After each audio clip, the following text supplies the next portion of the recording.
the fashion at that time, it was BBC was at the forefront, big, and you know, some of that really molded what I was doing, and I just started screen printing T-shirts and trying to emulate that feeling and that essence in high school. You know, one thing just led to another.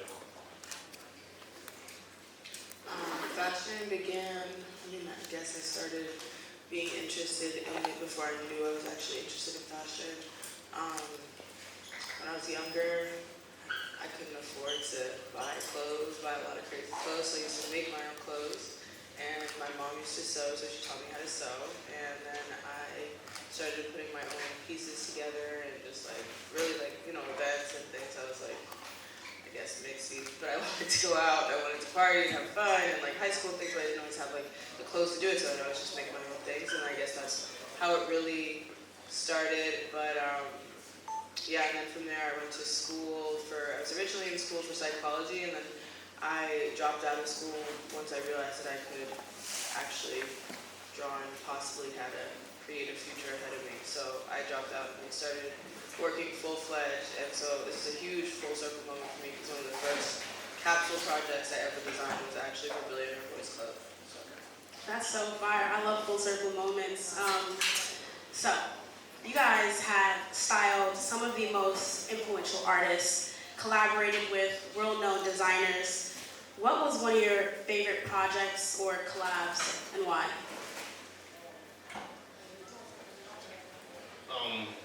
God bless my mentor, Virgil Abloh, so I always give, thanks to God for, putting me in the path to being on his journey.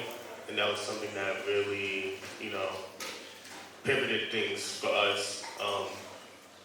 At Off-White, Spring Summer 2019, runway show, that's the first time we did denim for me. And, after that, things really started the eyes were on us. But that would be the moment for me. Not the end all be all, but definitely where I say things took a leap, and I'm forever grateful for being everything that he's done for us. And his spirit is still alive through us, so that's one thing that we keep the conversation going. That's definitely a topic I wanted to touch on. How did you end up in a position to get the opportunity to work with Virgil as a young designer making your own waves? How did that collab come about?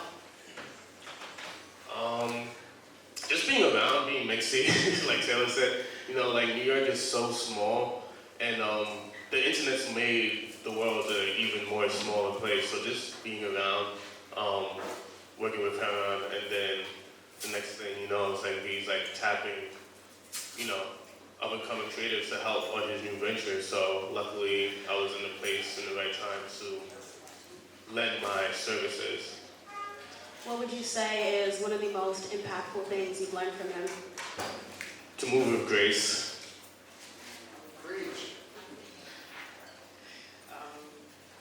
From Virgil, I learned that nothing is ever really finished, and that there's always more that can be done to an idea. An idea can be developed further and further, but at the same time, that doesn't mean that you should strive for perfection before you put it out. Sometimes you do need to get an idea out there, and sometimes you can let kind of the streets talk back to you and give you feedback that you wouldn't have otherwise received if you would have kept it, to your chest and tried to make it this perfect version. Sometimes it's awesome to just put an idea out, and even if it's negative feedback, positive, whatever it may be, it's awesome to receive feedback from someone other than yourself, someone that you're directly connected to. And then maybe from there, that's the feedback that you're looking for to be able to tweak your idea to a standard of perfection that you can put out. So we've learned, you've got a very, very small glimpse into your journey. I'd like to know, what were some pivotal steps you had to take your art to the next level, to take the brand to the next level, from where you started to doing fashion shows across New York and Paris, sold out collections, and like I said, collaborating with some of the most influential artists in the world?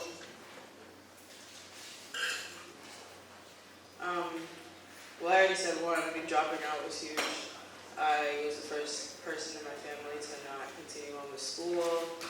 My siblings are very highly decorated, and so it was definitely something that when I left, everyone was confused, and it was something that I had to, speak to my mom about and my dad and really say, like, for once in my life, I need you guys to trust me. Like, I think I know where I'm going with this, and I'm sure they didn't, but they were like, sure, we're just gonna be along for the ride. So that was the first thing.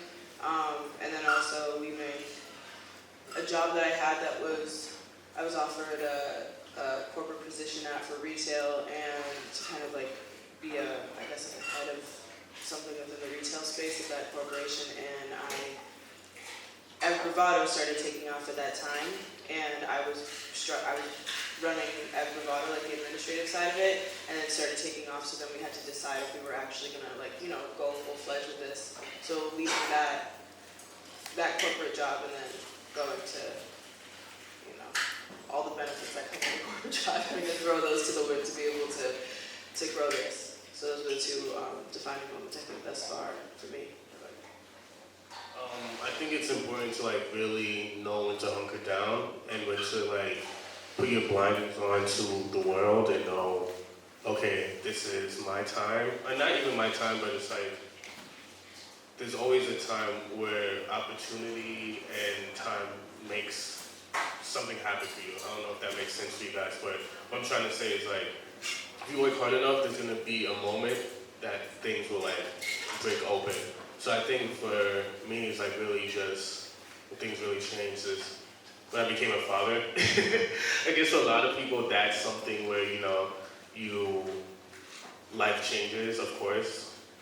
Obviously, but for me, it was like, okay, like I had to take this like really seriously now because it's not just me that I'm worried about. Not worried about, it's not just, I'm not my sole responsibility. It's bigger than me. So, once Judah was like, in the picture, just like the notion, I was like, okay, now we gotta get serious now. This has to be something that could live beyond me, that could serve more than just me. So you two are here today, obviously, but what does your core team look like? It's Tavian, he's our assistant, like right-hand man. So he does like a lot for us, but our team is still very small. We have a couple of like graphic people and like contractors that come on for fashion show developments and like all the stitch and repair. But it's a very family thing. It's super tight, because we don't want to like blow things up too fast where it's just like you don't know who's working for you and like what their motives are. He's done everything. I wouldn't be able to run this business without him, so shout out to Tavian, more formally known as Uncle T to Judah. But him, and then we've got an amazing assistant as well that I just hired, Tiara. Again, someone who has defined what it means to be like someone's right hand, but then also like has allowed me to be able to focus less on the day-to-day and more on like the overarching picture, which is like when hiring, that's the thing that I'm so scared of and why I haven't really expanded the team too much, because it's really hard to like put your baby in someone else's hands and feel like, like I can fully trust them to do it. But luckily we've had some amazing people that have come our way to be able to expand our team just a little bit. So this is truly a family business. I would love for you guys to explain like what your dynamic is working together. Sure. Well, our titles at first, we don't really like do the whole hierarchical thing for anybody. We just say that we're co-founders. Tavian, I don't know, like, what do we even call his position? Like, he's everything. So we just call him like, an executive at the company. He's just, but it's that's the first thing. It was like removing the hierarchy from all conversations. We didn't want there to be like, I don't understand what titles really do for people. It's so much more about like what you give day to day and who you are when you walk through the door and your temperament and how that allows you to create an environment that's actually pushing things forward. Like that, to me, it speaks more volumes than just like what title you have on your desk, and you know what I mean? So that's like, I guess our mission statement within like our family dynamic is that everybody's equal. One thing I always say is you are above no one and no one is above you. We're all, you know, on this even playing field together. It's really about the work that's put in at the end of the day. But yeah, I mean, Ev and I were together. We have a kid. I don't know if for anybody that doesn't know that, little Judah, our baby. He would have been running around here this time, but we're trying to keep him structured, trying to keep him away from the mix. But yeah, and then I mean Tavian and mostly we have. I mean, all of our family helps out in any kind of way. You know, it really is a family business, and everyone is really inspired by what we do, and we're inspired by them being inspired by us. So it's like we're always trying to incorporate everybody and their talents and their arts in as many different ways as possible. So yeah, I think it's good.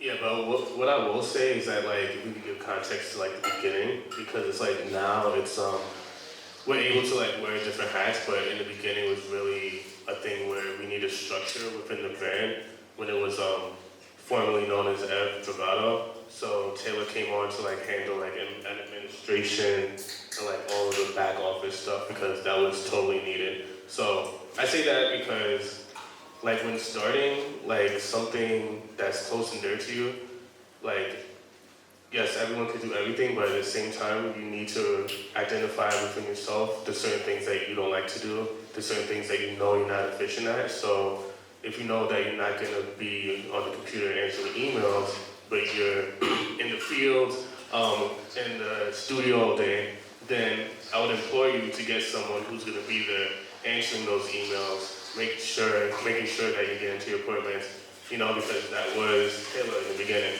But now it's like more to a point where things are more at everyone, you know, is dipping the hand in like everything.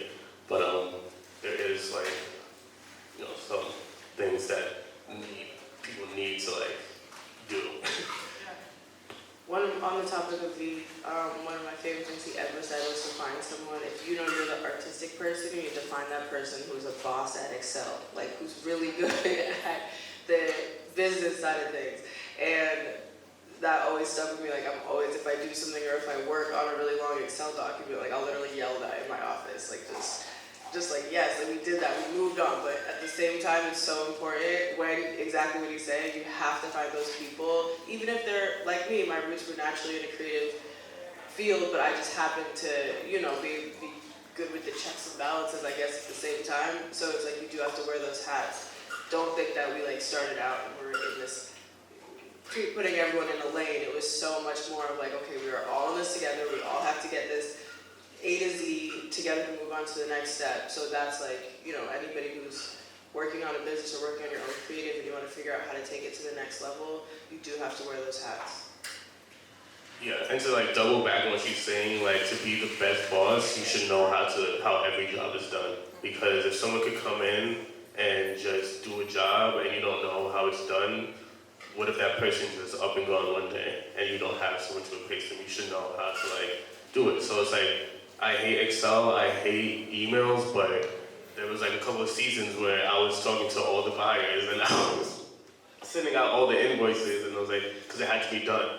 So it's like, if it's your baby, you have to know like what it likes to eat, when does it like to go to bed. So the same thing with your business, it's all encompassing.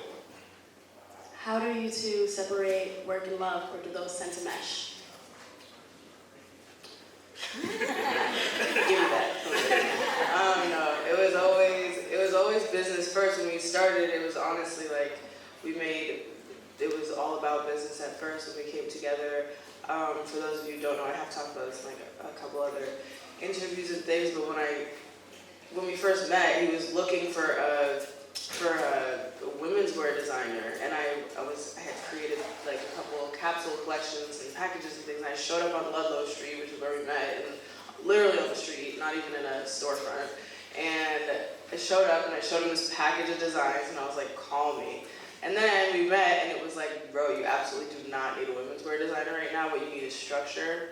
And so that was how we started, but it was to separate yeah, like our personal life and business, I mean, it's kind of the same with anyone who, you know, goes to work and then goes home and has their home life. That's kind of the way that we operate.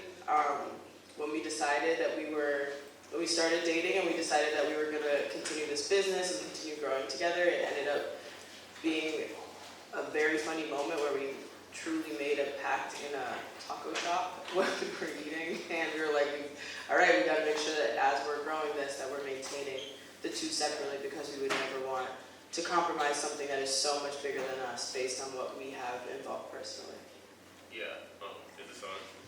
Can you turn that mic up? Yeah. Hello. Yeah. It's not for the faint of heart, I will say, because you know things tend to bleed, but you have to know when to like turn it off. And like for me, it's like Friday afternoons going into Saturday. Say, all right, like it's time to just like be a dad and not like worry about like who's emailing me and like this, that, and the third. And you know, I'll just say, like I'm very blessed, and it's not for everyone, but if you do find that person and you could work with them and be in a relationship, then that's very special and you should hold on to it. I'll say that. I love that.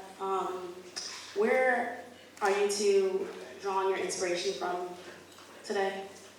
In New York, honestly, like just like the music, the culture, just the vibes all the time. So I'm just like very inspired by like the the drill scene and like the get out boom kids right now. Like it's like very, the energy is unmatched, and it's like, even though a lot of it is negative and there's a lot of things that I don't really like to advocate, you know, like putting my house in the boil, all that stuff, when it should be more like, me and my ops just got dinner and we worked it out. But you know, it's really the energy is really crazy, and just like to see like the fashion in New York City, and just like the hustle never stops. It's just something that is innate and just drives me. It's just like that. So just New York in general, it's like always. And then traveling too, like going to places overseas. We can always pull like inspiration from different cultures and things that you would never really tribute to. It's maybe cliche, but I'm inspired by my child, and I love my kid.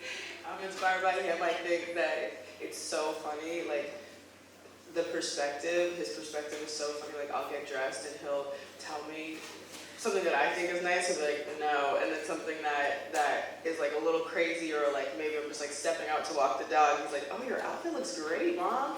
And it's so funny to see that totally like different and totally disconnected perspective, and just like him just looking. And I think that perspective has shifted a lot for me, where it's like someone's always gonna either love what you're doing or hate it, and it's like whatever, you just kind of have to put it out for you. And like, okay, I was, you know, just getting dressed that day, but to someone it was something that was cool, and I don't know, that's cool. But then also I'm inspired by like him just as a youth growing up. I think that it's sick, and he's like starting to skateboard like we used to as kids, and do a lot of the same things, just like from an innate perspective, and him just genuinely being interested in it. And I think that that's amazing, because it's like the things that I was into, or like my environment, is kind of subconsciously coming back around to like, you know, to what I'm doing, and that's just based on us being who we are. We haven't pushed anything on him or anything, and Tavian's an avid skateboarder, and so it's sick to see that he's like already kind of in certain elements of this like cultural hip hop kind of spectrum without even pushing anything on him. So it's nice to see. That's dope. In these conversations, we tend to speak about our accomplishments and our wins, but I don't think we speak about the challenges or the losses that we take. So I would love to hear, what was, you know, one of your biggest L's, and what did you learn from it? So many. But it's like Serena Williams said, if winning is how God rewards us, then losses are how He teaches us. And I think that holds so much value, because just think about if you always got what you wanted, or if you always won, or like, you know, just everything came easy, you wouldn't know how it felt like to struggle. And I think when you're in those moments of struggling and trying to find yourself, and you may not feel like your best. Like a lot of the time, like your best art could come from those situations. So I don't know specifically because I don't really like to broadcast like my L's, you know, in this day and age. But yeah, I don't know, like specifically to like just one. I don't know. I always feel I look back to a time where I was coming up and I felt like I wasn't getting like the recognition or acknowledgement that I deserved, and I was really beating up myself about it. But it just really made me go harder. I'm like, okay, like I might not be where I want to, I might not be getting the recognition, but I can work to get there, and I could just beat them by working harder. So, and then, you know, when I got to a point where I'm like, okay, this is starting to make sense, I look back to the past and think like, if I got what I wanted in that moment, I would not have been prepared for it because I wasn't who I needed to be at that time. So it's like God is gonna like take you through like these valleys and these like dark places to make sure that you are like forward ready when you get the, you know, to the top. Well, not to the top, but like wherever you are. I don't like to say that. Yeah, we're still working every day. I think just quickly, because what you said was important. But when I left school, it was, as I said, it was a huge thing where my family had no idea what was going on. They thought it was crazy. It was like a lot of wild emotions flying around at that time.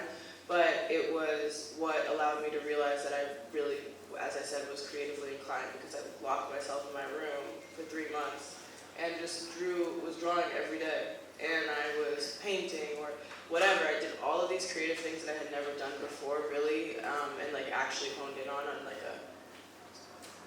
a non-amateur, you know, here because I'm in this class and they're asking me to draw this kind of perspective. It was like I was actually freely thinking for myself for one of the first times ever.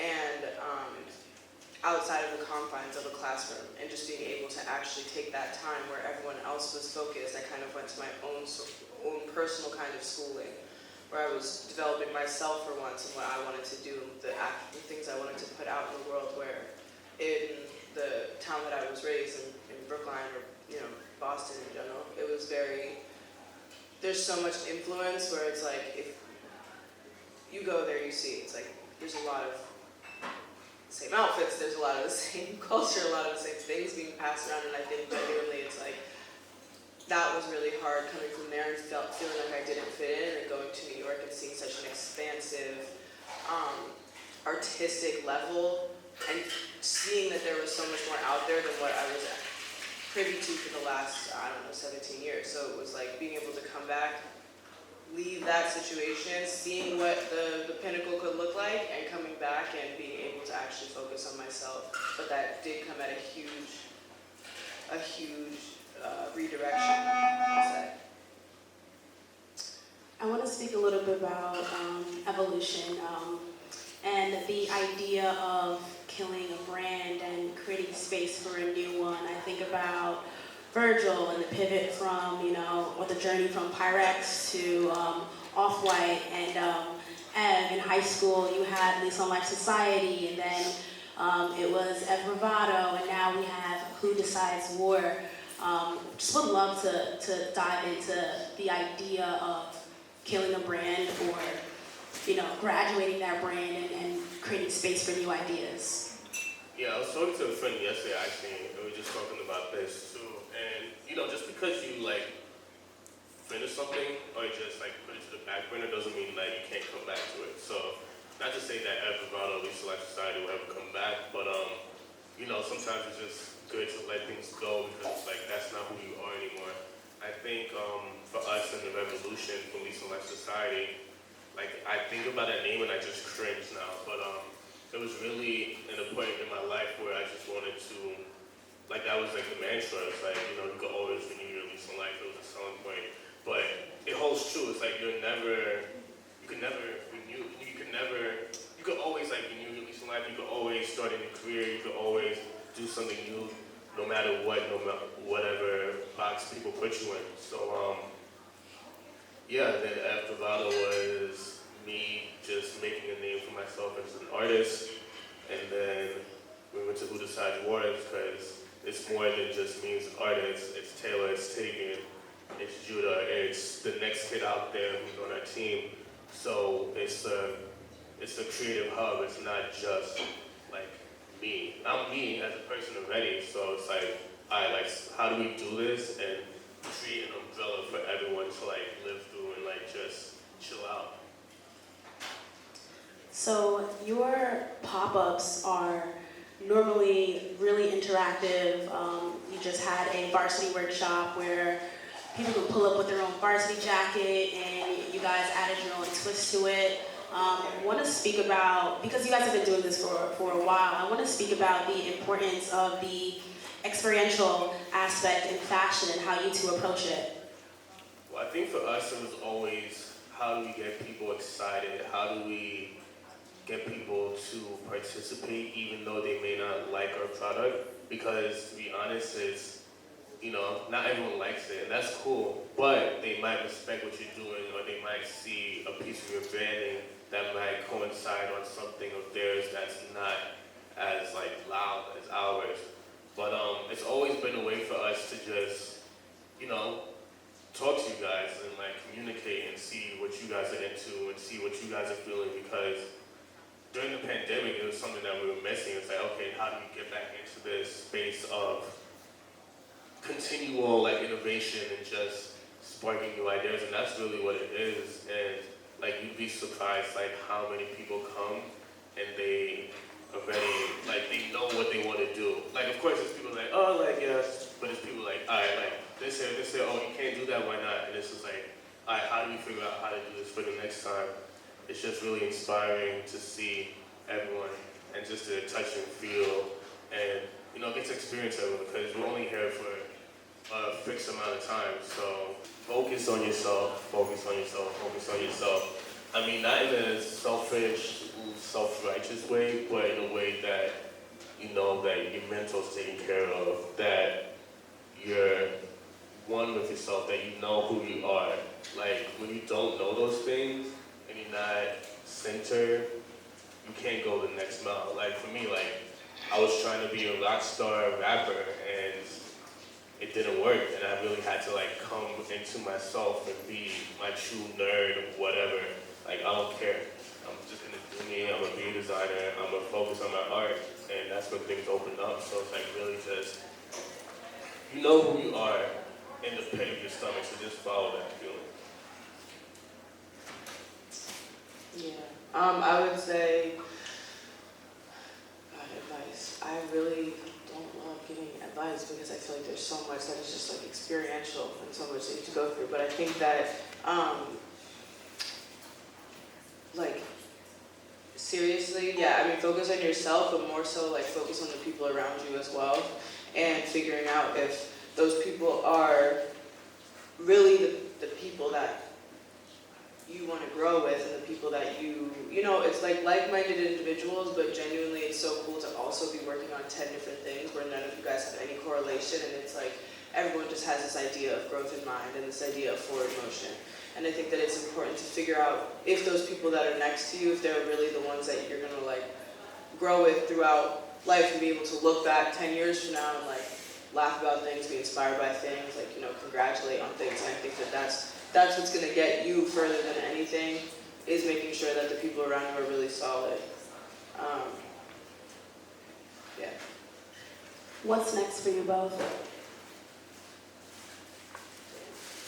What clothes? No, but I don't know, just take it day by day. We kind of let things come to us, but at the same time, you know, we are working separately on like who we are as individuals. Yeah, I'm inspired a lot by the music industry right now. I'm inspired by like the creative on that side. Probably just gonna start getting into videos and curation on that side more so. We had created 2 videos for Whodecideswar for 2 seasons. One during the pandemic when we wanted to continue showing in a safe manner, and then one coming out of it when we just wanted to exercise our artistic footing. So they were a lot of fun. So that was, we're really damn, we might actually have something with this. So to continue working with that space, but in a way where we can again involve other people and other artists, other organizations than just ourselves, and start working on something larger under the Whodecideswar umbrella. Fire. So we're gonna open up the floor for a Q&A.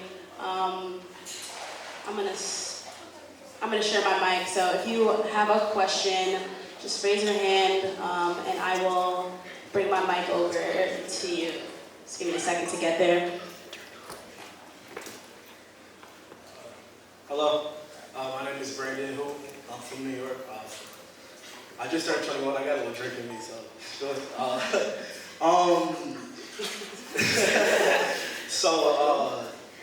I feel like I do a lot of different things, whether it's throwing parties or designing clothes or whatever I love, but I find it hard to like choose one lane right now. So do you think I should focus on one thing or spread myself out to I was very much like you. I was throwing a lot of parties, but I mean, you have to know like what's number one and what's number two. So it's like figuring out, like once you figure out what that is, then put more of your emphasis on that. But not to say that you can't do the other things, it's just, I'm always gonna say prioritize what's clicking. So if you're doing crazy parties, right now they're going bananas, maybe, you know, do that. But if, you know, if the clothes is more of your drive, then do that. Cool. All right.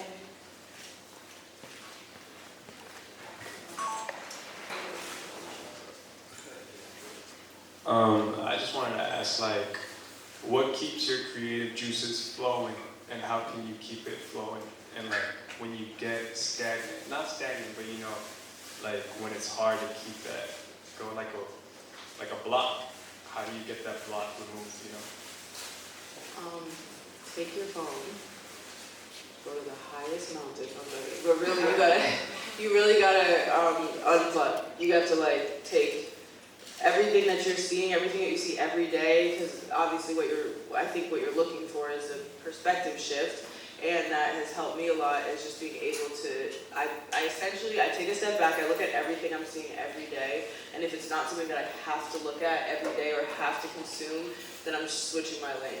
I start, as everyone knows in my company, on my team, the more books I read and the more that I'm like tuned out of whatever is going on, is the more that I'm either stressed or focused. And those are the things that I've used to really start. I go back to the things that I used to do before this era of social media and before this company as well. It's like I grew up reading. I grew up, you know, just obviously being a kid, so I go back to those kinds of tendencies, just like getting outside, taking walks, going around, immersing myself in anything else that isn't a screen, really, or something else that someone is throwing at me digitally or feeding me digitally. So, unplugging from all that, and yeah, don't underestimate a good book. Unplug, yep. Hey, my name is Tiaria. How do you have the balance between like seeing what's going on with social media, upcoming brands, but also staying true to your own path? Again, like something that I do every season or really ever is like year round, I don't pay attention to what any other brand is putting out. So there are times where there are things, like we've had things where someone has said that we could have drawn inspiration or something like that, and I don't even know what the brand is or who the person is behind it or anything like that, because I genuinely haven't paid attention.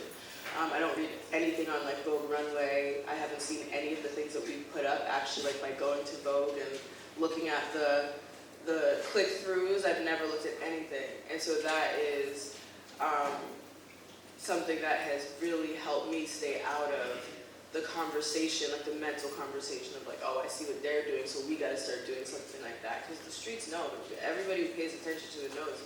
You can see when brands are being inspired by each other or inspired by the same thing that your algorithm is feeding you. So it's like, I mean, if you don't like pay attention to it a little bit now, you might see how, you know, a lateral similarity. So yeah, yeah, I mean, really just shifting the perspective and not paying attention. Because again, it's like, we're all kind of on the same web of info.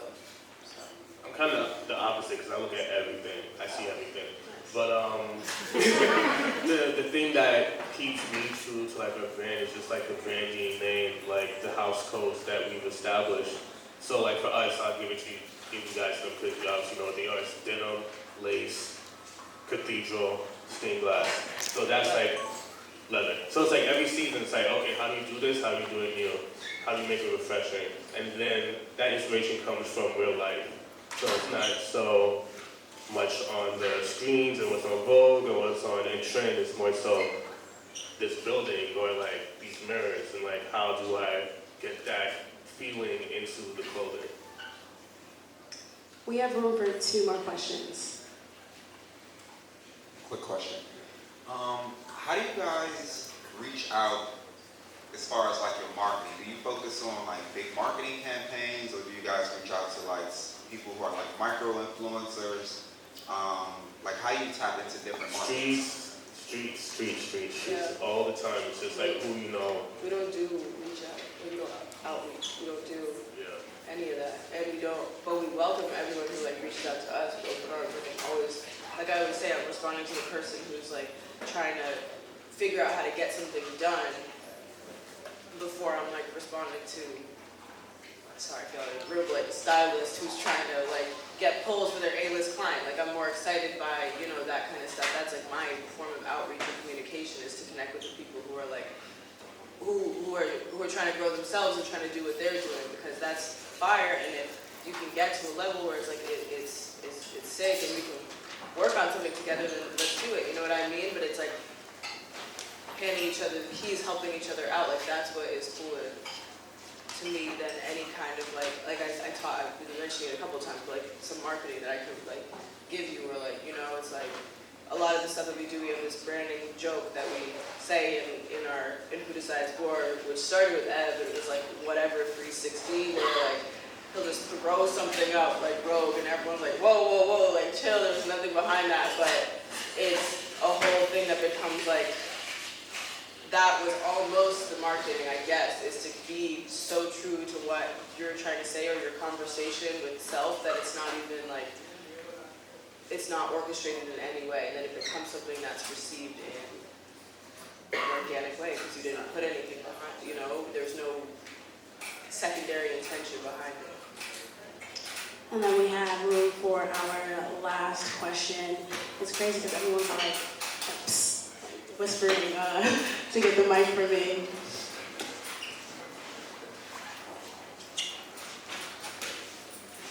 When it comes to your art and your brands, like what do you find are your biggest like eases and like difficulties when it comes to collaborations?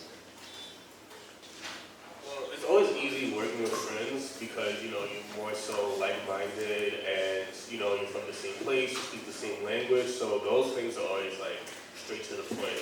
But when it comes to like these bigger collaborations, you know, you have to give a bit of yourself, which is always, you know, difficult. So it's like, is it worth it, you know? So that's the thing with these collaborations. It's like, okay, how much can we do to make this like really true? And that's why we don't do a lot, because a lot of the things are like forced, and we don't want it to be where we're in this culture that we're in now, where it's just a logo.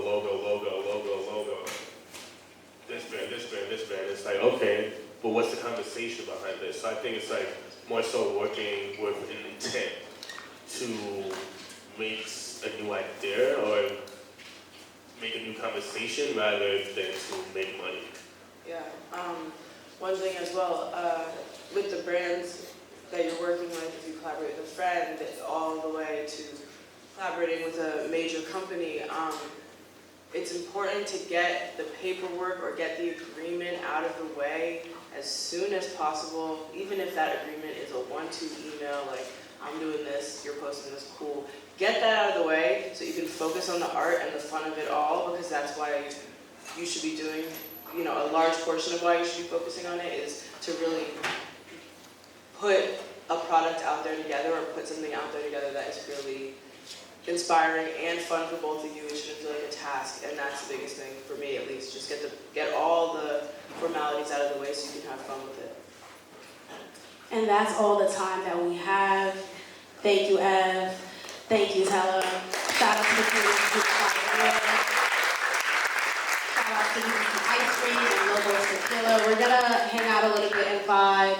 Siobhan Bell is gonna be playing some music. It's open bar. We're gonna be taking some photos. So feel free to hang out. We're rocking out here until about 7 p.m.